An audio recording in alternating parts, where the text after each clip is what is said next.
মূসা আলাইহিস সালাম আল্লাহকে বলেন, মালিক জান্নাতে আমার বন্ধু কে হবে? আল্লাহ বলেন, জান্নাতে তোমার বন্ধু যে হবে সে হলো বাজারের একজন কসাই। কসাই চেনেননি? কসাই, কসাই হলো গরুর গোশত বিক্রি করে। খুব বড় ব্যবসায়ী না, ছোট ছোট ব্যবসায়ী না, এমন একজন ছোট ব্যবসায়ী হবে জান্নাতে তোমার বন্ধু। মূসা নবী তিনি তো অবাক হয়ে গেলেন, ডাক দিয়া বলেন, মালিক তুমি কও কি? মূসা নবী দুনিয়ার থেকে আল্লাহর সাথে কথা বলছেন 4000 বার। এজন্যই মূসা নবীর উপাধি হলো কালিমুল্লাহ। কিন্তু মূসা নবীর চেয়েও এই উম্মতের দাম বেশি আছে। মূসা নবী একদিন আল্লাহরে, আল্লাহ তুর পাহাড়ে এসে তোমার সাথে যে আমি কথা বলি, হাল তুকাল্লিমু মাই, হাল তুকাল্লিমু মাহি, আল্লাহ তুকাল্লিমু মাই হাল তুকাল্লিমু আহাদান গাইরি, তুমি আমার সাথে যেভাবে কথা কও ইবাই কি তোমার লগে আর কেউ মাতব নি? মূসা নবী একদিন আল্লাহরে জানতে চান, আল্লাহর কাছে জিজ্ঞেন, আল্লাহ আমি তো তোমার লগে মাতি, আমি ছাড়া আর কেউ মাতব নি? আল্লাহ পাক রব্বুল আলামিন তখন বলতেছে, মূসা তোমার মাঝে আমার মাঝে পর্দা আছে, আমি পর্দার ওই প্রান্তে, তুমি পর্দার ওই প্রান্তে, কিন্তু অদূর ভবিষ্যতে একদল উম্মত জমিনে আসবে রে মূসা, যারা আমার সাথে কথা বলবে অথচ মাঝখানে কোনো পর্দা থাকবে না। লাইসা বাইনি ওয়া বাইনাহুম হিজাব। মূসা নবী জানতে চাইলেন, মালিক এরা কারা? আল্লাহ পাক বলেন, এরা উম্মতে মুহাম্মদ, আমার বন্ধু মুহাম্মদুর রাসূলুল্লাহর উম্মত। মূসা নবী বলতেছে, মালিক আমি তো তুর পাহাড়ে এসে কথা বলি, যেখানে খুশি সেখান থেকে কথা বলতে পারি না, অনুমতিও নাই। অনুমতি হলো তুর পাহাড়ে আইসা কথা বলার। এই উম্মত কোন পাহাড়ে যায় কথা কইব, কোন পর্বতে যায় কথা কইব? আল্লাহ বলে, মূসা রে এরা কোনো পাহাড় পর্বতে আসা লাগবে না, আমার বন্ধুর উম্মত যখনই নামাজে দাঁড়াইব তখনই আমার সাথে কথা শুরু হইব। এজন্যই রাসূল বলেছেন, মুসাল্লি ইউনাজি রাব্বাহ, নামাজি নামাজের ভিতরে কার সাথে কথা কয়? জোরে মতো কার সাথে? কাতিয়া শেখ সাহেব রাহিমাহুল্লাহ আজকে দুনিয়াতে নাই। আমি তো ছোটবেলা কাত্যা মাদ্রাসা পড়ছি, তখন আমার হুজুর নাজিম সাহেব আর হুজুর বড় হুজুর দুজন আমার উস্তাদ। কাতিয়া শেখ সাহেব হুজুর রাহিমাহুল্লাহ ফজরে পরে প্রায় সময়ই মিম্বরে বৈশা হুজুরে বয়ান করতেন, আমরা অনেক কিছু শোনাইতেন, রাতের স্বপ্ন শোনাইতেন। মদনী রহমতুল্লাহি আলাইহিকে প্রায় রাত্রি স্বপ্নে দেখতেন, কি দেখছেন এটা মিম্বরে বসে শোনাইতেন, আর খালি কানতেন, খালি কানতেন। তো হুজুর একদিন বলতেছেন যে দরগার ইমাম সাহেবের পিছনে আমি নামাজে খারাইছি, দরগার ইমাম সাহেবরে দেখি উনি রুকু থেকে সোজা হইয়া খারাইছেন না, উনি রুকু থেকে সোজা না হইয়াই সেজদায় চলে গেছেন। দরগার ইমাম সাহেবের নাম শুনছেন না আপনারা? বহুত বড় আল্লাহওয়ালা আসলাম, হযরত মাওলানা মরহুম আকবর আলী সাহেব রাহিমাহুল্লাহ না নামটা? হুজুর ইনামি না? মুস্তাজাবুদ দাওয়া ছিলেন, উনি হাত উঠাইলে আল্লাহ দোয়া কবুল করতেন, এত বড় ওলি ছিলেন। তো ওনার পিছনে নামাজ যারা পড়ছেন তারা জানেন, উনি জামাতের নামাজ খুব শর্টকাট নামাজ পড়াইতেন, জামাতে লম্বা নামাজ হইতো না, খুব শর্ট। একদিন আমার মনে পড়ে মদনী রহমতুল্লাহ গেলে আসবেন সিলেট এয়ারপোর্টে, সাবে আমরা লইয়া রওনা দিয়েছিল, আমরা সংবর্ধনা দিমু গাড়ি লইয়া। তো দরগার কাছাকাছি যাইয়া আমরা গাড়িগুলা থামছে, আর আমরা উস্তাদগণ কইতেছেন, বাবা আমরা এখানে আসরের নামাজ পড়মু, কেউ দূরে যাইও না, আমরা মদনী সাহেবরা কিন্তু সংবর্ধনা দিতে আমরা এয়ারপোর্ট যাইমু, তো এইখানে আশেপাশে এখানে আমরা নামাজ পড়ে নিব, কেউ দূরে যাইও না। কিন্তু আমার মনের মাঝে দীর্ঘদিন একটা স্বপ্ন আসিল, দরগার ইমাম সাহেবের পিছনে নামাজ পড়তাম, কিন্তু এই স্বপ্ন তো আর পূরণ হইতেছে না। তো আমি এই সুযোগে আমার এক বন্ধুরে কইতেছি, চল আমরা জায়গা দরগা হুজুরি পিছনে নামাজ ফিরাইব। তো সে আমারে কইতেছে, কইলি তুমি কি কও, আইয়া তো গাড়ি ফেতায় না, শহর হুজুরা তো রাগারাগি করবা, গোসা করবা, আর গাড়ি তো ফাইতায় না। আমার মনে মানাইতাম পারতেছি না, আমি কইলাম গাড়ি ফাই না ফাই চল যাইগা, কোয়া দরকার নাই, কইলে হুজুরা অনুমতি দিতা না, চল যাইগা। হেরে নিয়ে আমি গেছি গা। আর মনে মনে একবারে পুরা সিদ্ধান্ত আমি তো 100% গাড়ি আইয়া ফাইতাম না, কারণ অত বড় একজন আল্লাহওয়ালার পিছনে নামাজ পড়তে যাইতেছি, কত লম্বা নামাজ জানি হয়। গিয়া দেখি আল্লাহ, নামাজে দাঁড়াইছি, শর্টকাট হুজুরে নামাজ পড়াইতেছেন। রুকুও খুব ছোট, সেজদাও খুব ছোট, অল্প সময়ের ভিতরে, আবার দিলের ভিতরে খুব ভয়, খুজু ঢুকছে না, টাইম কম কিন্তু নামাজের এক রূহ পাইছে। অল্প সময়ে নামাজও শেষ, আবার দ্রুত দৌড়ে আসছে। আইসা দেখি আমরা গাড়ি এখনো আছে, হুজুররা খালি ছাত্ররা নিয়ে গাড়িতে উঠতেছেন। তো দরগার ইমাম সাহেবের পিছনে কাচ্চার সাহেব একদিন নামাজ পড়েন, আর তাই রুকু থেকে সোজা হইয়া না উঠতে ওই সেজদাত গেছেন গিয়া। রুকু থেকে সোজা হইয়া দাঁড়ানি ওয়াজিব, দুই সেজদার মাঝখানে কমর সোজা করে বসা ওয়াজিব। যদি কেউ ওয়াজিব তরক করে ইচ্ছা করে নামাজই হইতো না, ভুলে করলে সসেজদা লাগবো। এখন দরগার ইমাম সাহেব এত বড় আল্লাহর ওলি, ইনি একটা ওয়াজিব ছাইড়ে দিছেন। নামাজ শেষ হয়েছে পরে কারো তো কোনো সাহস নাই হুজুরকে জিগাইতো যে হুজুর আপনি এটা কি করলেন, রুকু থেকে সোজা হয়ে খারান না, আপনি জানগা। সব রুকুতে এই অবস্থা, রুকু থেকে সোজাই উঠেন না, কিছু উঠতে আপনি সেজদা জানগা। এই কথা কর সাহস তো কারো নাই। কিন্তু খাইতের সাহেব তাইন তো পারেন, কারণ তাইন ক্যাটাগরি তো এক। মানিকে মানিক চিনে, রতনে রতন চিনে, অলি অলি চিনে, ঠিক কিনা? তো খাস কামরায় গেছেন পরে খাইতের সাহেবকে জিগাইতেছেন, হজরত বেয়াদবি মাফ করবেন কথা। জি জি জি হজরত বসেন। আপনি রুকু থেকে সোজা হয়ে তো খারান না, যেটা ওয়াজিব এটা তো আপনিও জানেন। রুকু থেকে সোজা হয়ে খারান না, সেজদায় চলে যান। দরগার ইমাম সাহেব তখন বলতেছেন, হজরত কোন কি? ইন্না লিল্লাহ, আমি এমনটা করি বলে হ, আল্লাহ তুমি আমারে মাফ করো। খাত্তার সাহেব বলতেছেন, আল্লাহ মাফ করবো না, পরে আগে কোন কিতা কয়, আমি কেন এমন করি আমি নিজেও জানি না, তবে আমি এটা জানি, আমি যখন রুকু থেকে সোজা হয়ে দাঁড়াইমু, সেজদায় যাইমু, সেজদার জায়গা তাকায় দেখি আমার আল্লাহর কুদরতি ফাও দেখা যায়। যখনই আমি সেজদার জায়গায় আমার মালিকের কুদরতি ফাও দেখালাই, তখন আমার হুশ থাকে না, হুশ থাকে না। আমি কই দাঁড়ায় আছি, কত দূর উঠছি আমার খবর নাই। তাড়াতাড়ি আমার মালিকের কদমে সেজদায় পড়া যায়। এজন্যই বলতেছিলাম রে যুবক, রাসূল বলেছেন নামাজি নামাজে দাঁড়ায় কিন্তু আল্লাহর সাথে কথা কয়। আর আল্লাহ বলেছেন, মুসা তুমি আমার সাথে কথা বলো, তোর পারে আইসা নির্ধারিত জায়গায় কথা বলতে হয়, ঘর থেকে কথা বলা যায় না, মাঠ থেকে কথা বলা যায় না। কিন্তু আমার বন্ধুর উম্মতের জন্য আমি আল্লাহ কোনো পাহাড়কে নির্দিষ্ট করি নাই, গোটা জগৎটারে তাদের জন্য কথা বলার জায়গা বানায় দিছি। ঘরের ভিতরে নামাজে দাঁড়াইব, এখান থেকে আমার সাথে কথা শুরু হইব। দোকানে নামাজে দাঁড়াইব, দোকান থেকেই কথা শুরু হইব। জঙ্গলের ভিতরে নামাজে দাঁড়ায়, ওখান থেকেই কথা শুরু হয়। বিমানে নামাজে দাঁড়ায়, ওখান থেকেই কথা শুরু হয়ে যায়। এজন্যই যখনই নামাজে দাঁড়ায় কয় আলহামদু, সমস্ত প্রশংসা, তখনই আল্লাহ পাক নিজের পরিচয় নামাজের না দিয়া আল্লাহ তারে জিজ্ঞেস করে, লিমানিল হাম, কার প্রশংসা তুমি করেছো, কার প্রশংসা শুরু করেছো? তখনই নামাজি কয় লিল্লাহ, আমি আমার আল্লাহর প্রশংসা করি। আল্লাহ তখনও পরিচয় দেন না, আল্লাহ পরিচয় না দিয়া বলেন মানিল্লাহ, কে তোমার আল্লাহ? নামাজি তখন কয় রব্বিল আলামিন, যিনি রব্বুল আলামিন। আল্লাহ তখনও পরিচয় না দিয়া বলতেছে, বলো মানির রব, কে তোমার রব? নামাজি কয় আর রহমানির রহিম, যিনি রহমান যিনি রহিম।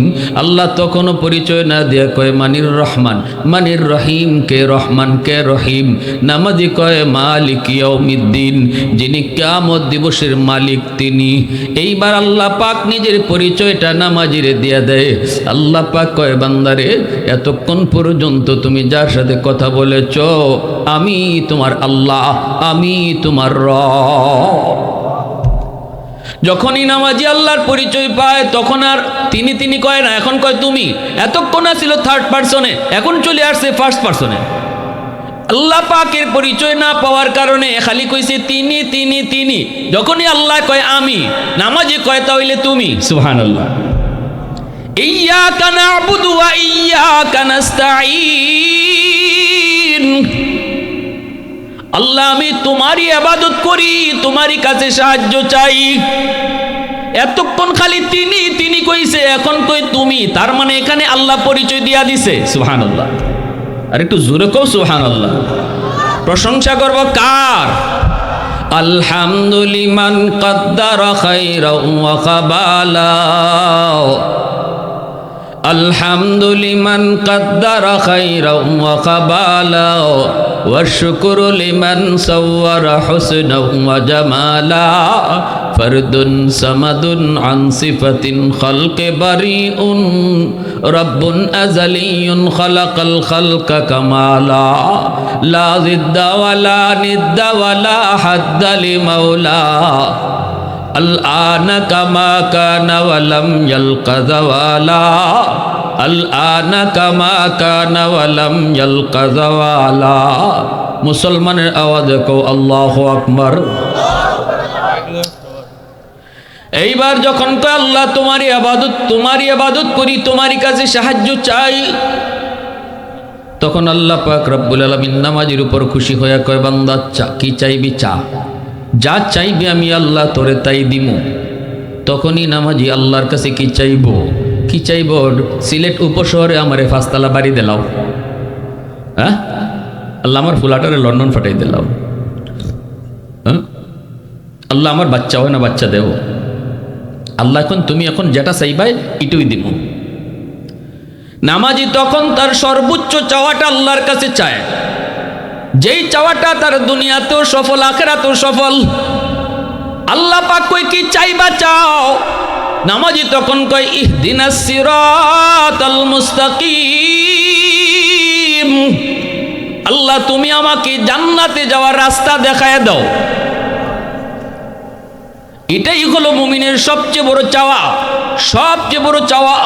চেয়ারম্যান হওয়ার সফলতা নয়, মেম্বার হওয়ার সফলতা নয়, এমপি হওয়ার সফলতা নয়, ফুলারে লন্ডন পাঠানি সফলতা নয়, 10 তারা বাড়ির মালিক হওয়ার সফলতা নয়, সফলতা হলো জান্নাতের রাস্তা পাওয়া। মাত্র নাকে লাগে জোরে কেমনে পাইবা? আল্লাহ পাক কিন্তু তখন কয় না জান্নাতের রাস্তাটা এরকম। আল্লাহ পাক কয় জান্নাতের রাস্তা দইরা যারা আইছে তাদের পিছে পিছে তুমি আও। সুবহানাল্লাহ জোরে কও। জান্নাতের রাস্তা যারা পাইলিছে তাদের পিছ ধরো। এজন্য ভাইরা বন্ধুরা, মূসা আলাইহিস সালাম একদিন আল্লাহর এখন মালিক, জান্নাতে আমার বন্ধুকে হবে একটু কইবাইনি। আল্লাহ কয় একজন রাখ কসাই গুস্ত বেছে সে হলো জান্নাতে তোমার বন্ধু। মূসা নবী বলতেছে মালিক কও কি তুমি একজন কসাই মানুষ বুঝি জান্নাতে আমার বন্ধু হইব? আল্লাহ তুমি কও না কোন আমলের কারণে। আল্লাহ বলে মূসা আমি কইতাম না, তুমি গিয়ে বের করো। সুবহানাল্লাহ দুরকম কোন আমলের কারণে সে তো দামি, সে আমার জান্নাত, সে জান্নাতে তোমার বন্ধু হবে, তুমি যাই খুঁজে বের করো। মূসা নবী তিনি বের হয়ে গেছেন, লোকটার নাম ঠিকানা লইয়া তিনি তারে বের করলেন। এইবার তার কাছে আইসা সালাম দিয়া নিজের পরিচয় না দিয়া মূসা নবী কয় ভাইরে আমি একজন মুসাফির, আজ রাত আমি আপনার বাড়িতে মেহমান হতে চাই, আপনি আমার মেহমানদারি করবেননি। মূসা নবীর উদ্দেশ্য হলো রাতের বেলা তিনি পাহারা দিবেন, সে গভীর রাতে আল্লাহর কাছে কি চায়, কি আমলটা করে একটু দেখার জন্য। এইবার লোকটাই কয় ভাই আমি তো মুসাফিরের পাগল, আমি তো মেহমানদারি পাগল, কারণ নবীজির বহুত বড় সুন্নত হলো মেহমানদারি করা। কেউ যদি মনে করে তার রিজিকের ভিতরে বরকত বাড়ত, রসুল বলে মান আরাদা আন ইয়াবসুতার রিজকা ফালইউকরিম দাইফা, কেউ যদি চায় তার ছোট ব্যবসা কিন্তু বরকত বেশি হোক, রসুল কয় বেশি বেশি করে মেহমানদারি করো। রুজি তোমার কম কিন্তু বরকত বেশি চাও, মেহমানদারি করো। আমি আপনি দেখি মেহমানে আইসা আমার ফ্রিজের গোশত কমায় যায়, কিন্তু রসুল কয়ে মেহমান আইসা তোমারে রিজিক বাড়ায় দিয়া যায়। তাহলে আমারটা ঠিক না নবীরটা ঠিক? হ্যাঁ, মেহমান আইসা আমার 2 কেজি চাল কমায় গেল, রসুলে কয় না আমি রসুল কইতেছি মেহমান আইয়া তোমারে বাড়াই দিয়া গেছে। ঠিক না নি ভাই? এজন্য লোকটাই বলতেছে ভাই চলেন আমার বাড়িতে চলেন। এইবার তারে নিয়ে আসলেন। ইব্রাহিম আলাইহিস সালাম বহুত বড় আল্লাহর পয়গম্বর, মেহমান ছাড়া খানাই খাইতেন না। মেহমান ছাড়া খাতিয়ার সাহেব রাহিমাহুল্লাহ আমরা সারা জীবন দেখছি মেহমান ছাড়া একা খাওয়ানো বইছেন না। কাউরে না কাউরে লইয়া একসাথে খাওয়ানো বইসই, কতবার খাইছি একসাথে, একা কোনো সময় সাবে খাইছই না, সাথে লইয়া খাইছই। ইব্রাহিম আলাইহিস সালাম মেহমান ফাইন না 3 দিন যাবত খানাও খাইন না, 3 দিন মেহমান ফাইন না, খানাও খাইন না। এবার আল্লাহ কয় জিব্রাইল যাও, মানুষের সুরত দূরে যাও, তোমরা 3 জন ফেরেশতা আমার খলিল মেহমান না পাওয়ায় খানা বন্ধ করে দিছে, তোমরাকে মেহমান সাজ্জে খানাত শরীক হয়ে যাও। ফেরেশতা আইসুন, আইয়া খাওয়ানো, ইব্রাহিম আলাইহিস সালাম পাইয়া তো খুব খুশি, খাওয়ানো বইসুন, মেহমান পাইছুন, খাওয়ানো বইসুন, খানা খাইতেছুন। মেহমানরা তো খায় না, মেহমানরা তো ফেরেশতা, আর কি খাওয়ানোর দরকার আসেনি। বিবি সাহেব হযরত সারা আলাইহিস সালাম ইনি পর্দার আড়াল থেকে দেখতেছেন যে আল্লাহর পয়গম্বর ইব্রাহিম তিনি খানা খাইতেছেন, কিন্তু মেহমানে খালি হাত লারে খায় না। তাই এই খবরই নেই, কারণ 3 দিন না খাইয়া মানুষ খাওয়ান সামনে আইছে, এখন কেডা খাইলো না খাইলো এটা দেখার টাইম আছে। দেখুন না আমরা ইফতারের সময় কি হালত হয়, ইফতার যার সামনে আছে তো আছেই, 100% আমি সব খাইয়া কোলাইতাম পারতাম না, শেষ করতাম পারতাম না, কিন্তু এরপরও কেউ আইয়া বইলে পরে এই সময় ভাল লাগে না, এই সময় মনে হয় ইয়ে তো আইলো আবার ঝামেলা বাড়াইতেছে, এটা তো আমার একলোই লাগলো না। 2 মিনিট 3 মিনিট খাওয়ার পরেই তাইনের শেষ টেম্পার, এই সময় খালি আফসোস করেন দূর এর একালে বিদায় করলাম রে।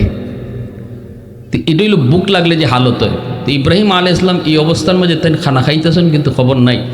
পর্দার আড়াল থেকে হযরত সারা আলাইহিস সালাম আওয়াজ দিয়ে বলতেছে, ও আল্লাহর খলিল, পর্দার আড়াল থেকে তাই তো একটু ফাঁক দিয়ে দেখছুন, মেহমানরা যে খায় না, আপনি যে খানা খাইতেছেন মেহমানরা তো খায় না, খবর নাই দিয়ে আপনার। তখন ইব্রাহিম আলাইহিস সালামের হুশ ফিরছে, দেখুন টিকিট তো কি ব্যাপার, আপনারা খানা খান না কেন? খানা কি ভাই, এটা 100% হালাল খানা, সন্দেহ নাই, কি ব্যাপার আপনাদের খানা খাইতেছেন না? আপনার ফেরেশতারা মুস্কি হাসে। ওই মা রুমে যায়, সে আগে ঢুকলো, বৃদ্ধা মা কবুতরের মতো হয়ে গেছে, বিছানা থেকে মারে কুলে উঠাইয়া নিজের হাতে মারে তুলায় তুলায় খাওয়াইতেছে। মূসা নবী এই দৃশ্যগুলা তিনি দেখতেছেন। ছোট 2টা অবুঝ বাচ্চা বাবার পায়ে পড়ে গেছে, বাবা গো সারাদিনে কিছু খাই না, ও বাবা আমাদেরকে কিছু খানা দাও না, আর সহ্য হয় না। তখনই বাপে সন্তানের চেহারায় হাত বুলায় আদর করে আর কইতেছে, বাজান একটু সবর করো, আগে তোমাদের দাদুরে খানা খাওয়ায়া নেই। কলিজার টুকরা সন্তান পাশে ঘুমায় রইছে, কান্না করে করে চোখে জল, কিন্তু সন্তানের মুখে দেয় না, মারে আগে খাওয়াইতেছে, মারে খাওয়াইয়া এরপরে বাচ্চা নিয়ে নিজে খাইব। মূসা নবী দৃশ্যটা দেখে বলতেছেন, ভাই এই বাচ্চাগুলা কার? কয় আমার।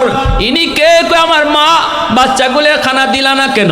কয় আমি আমার মারে আগে খাওয়াই। মূসা নবী বলতেছেন, ভাই এটা কতদিন যাবত তুমি এই আমল করো? কয় 40 বছর যাবত। এই কথাটা শোনা মাত্রই মূসা পয়গম্বর বুঝে গেছেন, মালিক বুঝে ফেলেছি কোন আমলের কারণে সে জান্নাতে আমার বন্ধু। সুবহানাল্লাহ। মূসা নবী কয়, ভাই তোমার মা কি যেন বিড়বিড় করে দোয়া করলো, বুঝি না। মুরব্বী মানুষ কি যেন দোয়া করে বুঝি না, একটু কও না কি দোয়া করছে। তখনই ছেলে কয়, ভাই আমার মা 2টা দোয়া করে, একটা দোয়া দুনিয়াতে, আরেকটা দোয়া আখেরাতে। দুনিয়ার দোয়াটা করে মায়ের সব সময়, আল্লাহ আমার সন্তান রে তুমি অভাবে রাইকো না। আমি মার এই দোয়াটা পাইয়া গেছি বাস্তবে, আমার কোনো অভাব নাই, কোনো অভাব আমার নাই, ব্যবসা করি ছোট কিন্তু কোনো অভাব নাই, বরকত আর বরকত। আরেকটা দোয়া কি কয়, আরেকটা দোয়া করে আখেরাতে, কিন্তু এটা কেমনে কবুল হবে আমি বুঝি না গো ভাই, বুঝি না। কই কি দোয়া করে মায়? কয় দোয়া করে, আল্লাহ জান্নাতে আমার সন্তান রে তুমি মূসা নবীর বন্ধু বানায় দিও।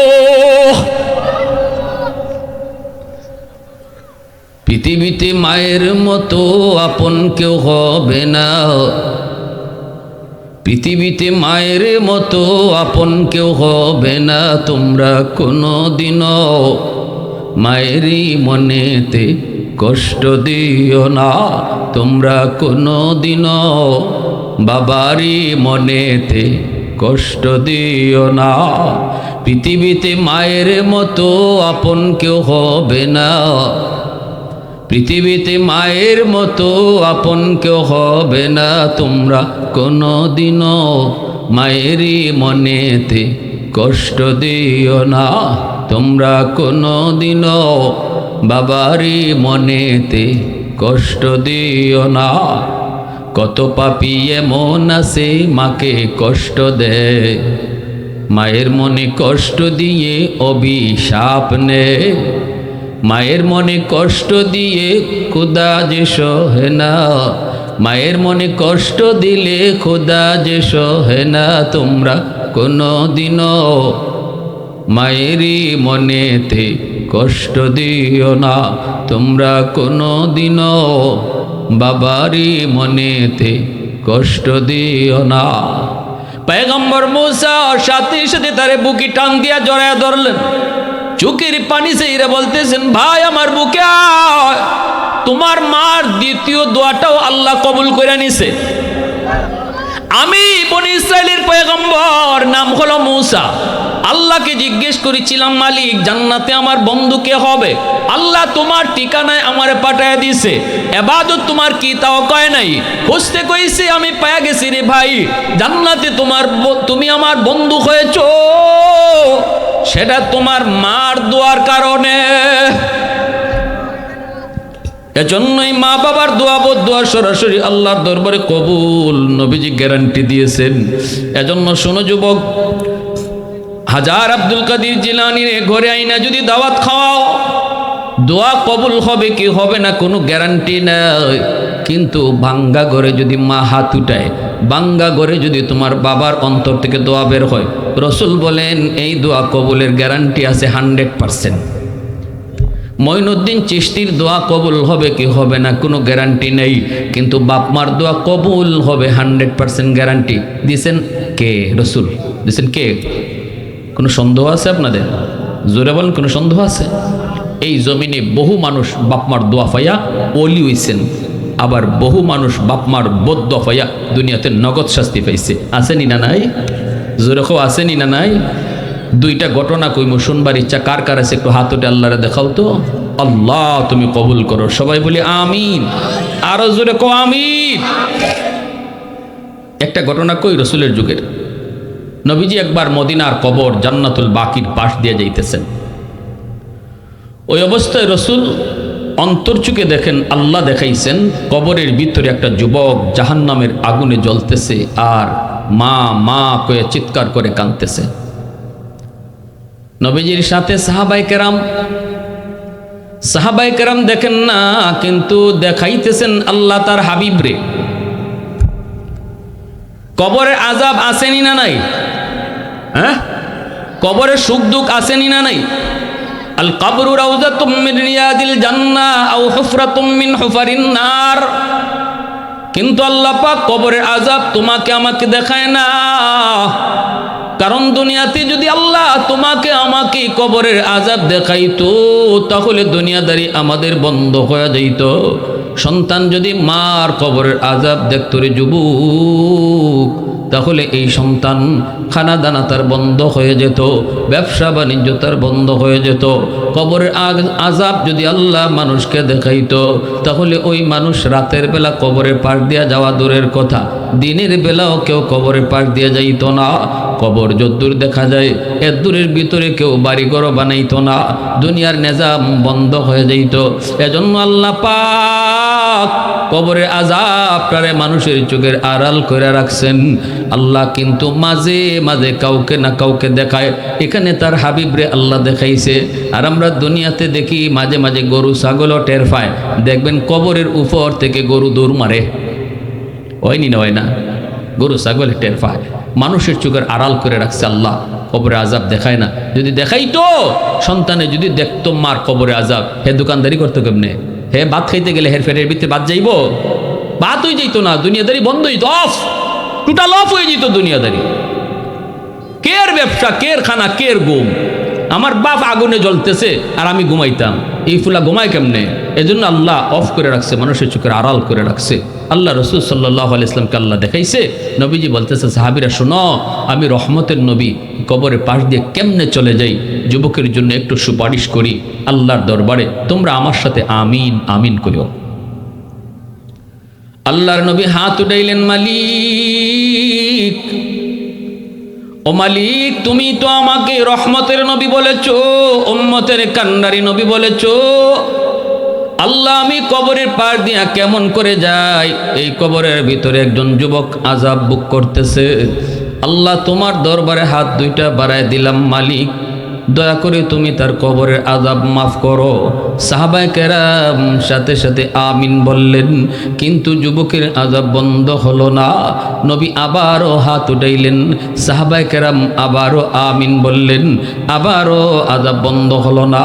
এইবার 3 বার নবীজি হাত উঠায়, যুবকের আযাব বন্ধ হয় না। রসুল জানতে চান, মালিক, আমার হাতের দাম কি কমে গেল নাকি? আল্লাহ, আমি কি কোনো ভুল করেছি গো মালিক, একটু কও না। আল্লাহ কয়, না বন্ধু, তোমার হাতের দাম কমে নাই গো বন্ধু। আমার নবীর হাতের কি পরিমাণ দাম, রদ্দের শামস নামক কিতাবের ভিতরে লিখেন। তাবুক যুদ্ধ থেকে নবী ফিরে আসেন, আলী রাদিয়াল্লাহু তাআলা আনহুর উরাতে নবী মাথা রেখে একটু বিশ্রাম নিতেছেন। এইদিকে সূর্য ডুবে যাইতেছে। আলী আসরের নামাজ এখনো পড়েন নাই, মনে মনে ভাবতেছিলেন রসুল ঘুম থেকে উঠলে, রসুল বিশ্রাম শেষ করলে আসরের নামাজ পড়ব, কিন্তু সূর্য তো লাল, একটু পরে সূর্য ডুবে যাবে। আলী চিন্তায় পড়ে গেলেন, এখন আমি কি করব? নবীর ঘুম ভাঙাবো নাকি আমার আসরের নামাজ কাজা হয়ে যাবে? সিদ্ধান্ত নিলেন নামাজ কাজা হয়ে যায় যাক, তবু আমার নবীর ঘুম ভাঙাবো না। নবীর ঘুম আর ভাঙান নাই, সূর্য ডুবে গেল, নামাজ কাজা হয়ে গেল। রসুলের ঘুম ভাঙলে পরে নবী ডাক দিয়া কয়, আলী, চেহারাটা এমন কেন? আসরের নামাজ কি কাজা হয়ে গেছে? ইয়া রাসূলুল্লাহ, আপনারে আমি ডাক দেই নাই, কারণ আপনি আরাম করতেছেন আমার কুলে। এখন কেমনে বলি গো নবী? মাথা তুলেন, সূর্য তো ডুবে গেল। রসুল সাথে সাথে হাত উঠায় দিছে, ও সূর্যের মালিক, আসমানের মালিক, তোমার সূর্য ডুবে গেছে, আমার আলী এখনো আসর পড়ে নাই। আলী নিজের দোষে আসর হারায় নাই, তোমার বন্ধুর আরামের জন্য তার নামাজ কাজা হইছে, সূর্য কেন আটকাইলায় না? আল্লাহ, তুমি সূর্য আবার আকাশে উঠাও। আমি নবী হাত রাখতে রাখতে তুমি সূর্য উঠাও। আল্লাহ পাক নবীর হাত থাকতে থাকতে ডুবন্ত সূর্য আবার আকাশে উঠায় দিছে। والليل مخي زلف محمد كترنم والشمس برخسار أحمد كترنم والفجر مخي صبح رسالت کی بشارت والعصر مخي دور نبوت کی بشارت ہر پھول مخي روی مدینہ کا تبسم شاخوں کی لچک میں بقضا کا تکلم यासीन से मौला ने कभी उनको पुकारा हामीम को भी और कभी तासीन इशारा ये रमज़ो है कुछ आशिक व माशूक के माबैन समझाए जिनके खल्क़ों में अक्सर वर कौनैन। मुसलमाনের आवाज़े को अल्लाहु আকবার। এজন্য রসুল কইছে, আল্লাহ, হাতের দাম কমে গেছে। আল্লাহ কয়, না বন্ধু, হাতের দাম আছে। ওই যুবকের মা এখনো দুনিয়ায় জীবিত, মার কলিজায় অনেক ব্যথা। যতক্ষণ পর্যন্ত মা তারে মাফ না দিবে, আমি আল্লাহ তোমার সুপারিশও কবুল করব না। রসুল সাহাবীদেরকে বলেন, যাও তার মাকে খবর দাও। মা আসলে পরে রসুল বলতেছেন, মাগো, কবরটা চিনুনি? মহিলা কয়, নবী গো, চিনি, এটা আমার সন্তানের কবর। আল্লাহ রসুল বলতেছেন, তোমার সন্তান বুঝি তোমারে অনেক কষ্ট দিছে, জ্বালাতন দিছে, যন্ত্রণা দিছে, যার কারণে আজকে সন্তান কবরে আযাব ভোগ করে। মাগো, আমি তো আল্লাহর কাছে তার জন্য সুপারিশ করেছি, কিন্তু আল্লাহ আমার সুপারিশ কবুল করে নেই। তুমি মাফ না দিলে আল্লাহ তোমার সন্তানরে আমার সুপারিশও মাফ করবে না। এবার আপনি বলুন, মা বাবারে কষ্ট দিয়া আপনি ফিসাবের দরবারে গরু নিয়া ফিসাবরে গরু খাওয়াইলেও কি আল্লাহ খুশি হইব? ফিসাবে যদি আপনার লাগে হাত উঠায় সুপারিশ করে, আল্লাহ কবুল করব? মার কলিজায় ব্যথা, রসুল সুপারিশ করে, আল্লাহ রসুলের সুপারিশ কবুল করে না, তাহলে আমার ফিসাবের সুপারিশ করলে আল্লাহ কবুল করব? মা বাবার কলিজায় ব্যথা দিয়া রসুল বলতেছেন, মা তুমি তার মাফ করো, নাইলে আল্লাহ মাফ দিবে না। মা কয়, না গো নবী, আমি এর মাফ দিব না, আমার শরীরে এখনো মাইরের দাগ আছে, এখনো মাইরের দাগ আছে, আমি মাফ দিব না। রসুল পড়ে গেলেন বিপদে। এবার আল্লাহর কাছে কইতেছেন, আল্লাহ, কবরে আযাবটা আমারে যে ভাই দেখাইছো, মারেও তুমি দেখাই দিলাও। আমার মনে হয় মা যদি নিজের চোখে সন্তানের আজাব দেখে দিল নরম হইব। আল্লাহকে বন্ধু তোমার এই সুপারিশ কবুল করলাম। সাথে সাথে মার চোখের সামনে যখন আল্লাহ কবরে আজাব দেখাই দিলাইছে, এবার রসুলও দেখেন, মায়ও দেখে, সাথে সাথে মা চিৎকার দিয়া কয়, নবী গো আমি মাফ করে দিছি, আল্লাহ আজাব মাফ করে দিছে। তাহলে এবার বলুন, মা বাবার কলিজায় ব্যথা দিয়া সন্তান তুমি মারা গেছো, তোমার জিন্দিগিতে কোনো আমল আল্লাহর কাছে বরদাস্ত হবে না, আল্লাহর কাছে কবুলও হবে না।